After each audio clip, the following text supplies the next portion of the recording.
I just was really, I wanted to do anything that was kind of interesting. I didn't have an aim for a career or anything like that. And Something interesting. That is important.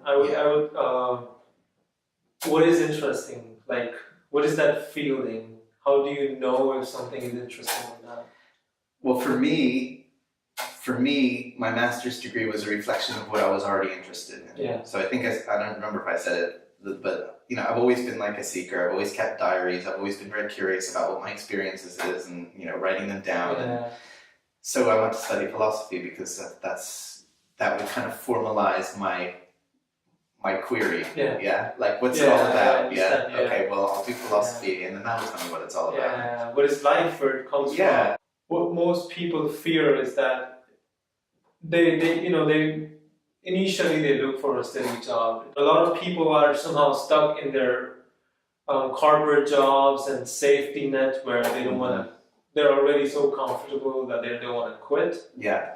And it's interesting that you changed your careers, right? Mm-hmm. Especially in India, where I come from, a lot of people become just engineers or doctors, and they never.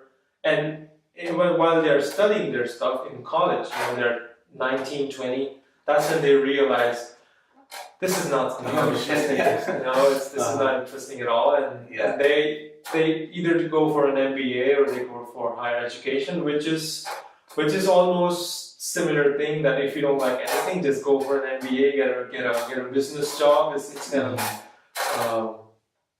But I like that you always followed what you were interested in, which is philosophy and later on psychotherapy. And did you have any fears around changing your careers? I did have some fears about it. It did feel risky, but you provoked a thought in my mind about being in your 20s and about seeking, because I think the 20s are often about moving from social and parental expectations within you to finding your own way, because they can feel like it can, particularly in your younger 20s, but people develop at all different rates. It can go into your 40s. That's why sometimes people have midlife crises, because they didn't do it in their 20s. Yeah, exactly. That's my point. 20 is really important to take risks and find your way, and maybe because later on in your 30s and 40s you might have a family, you might have a life, and you need a steady flow of income for your family and supporting your kids to study, and it becomes a lot more difficult when you have a midlife crisis and you can no longer handle stuff that is not interesting, and you can get too comfortable as well. You might live in a comfortable surroundings, with comfortable things, and it's like the risk of loss gets much higher. But I think psychologically it's much more important to give yourself time. I mean, people feel like they have to get on some sort of track. And like I said, I was a little bit lucky. I had a little bit of wiggle room to find out what that track was. But I think people can make themselves wiggle room if they're creative about it.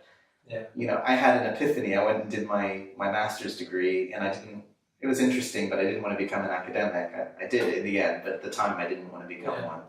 And I went into a cafe, and I had this big fat book on Marx, and this guy in the cafe was reading a big fat book. And I said, "Oh, what are you reading?" And he was like, "Oh, I'm doing a psychotherapy training. This has to do with that." And I was like, "I'd much rather be reading that than Marx," because I just read Freud before, And I thought, "Oh my gosh, I love Freud. You're doing a therapy. Why didn't I think about that?"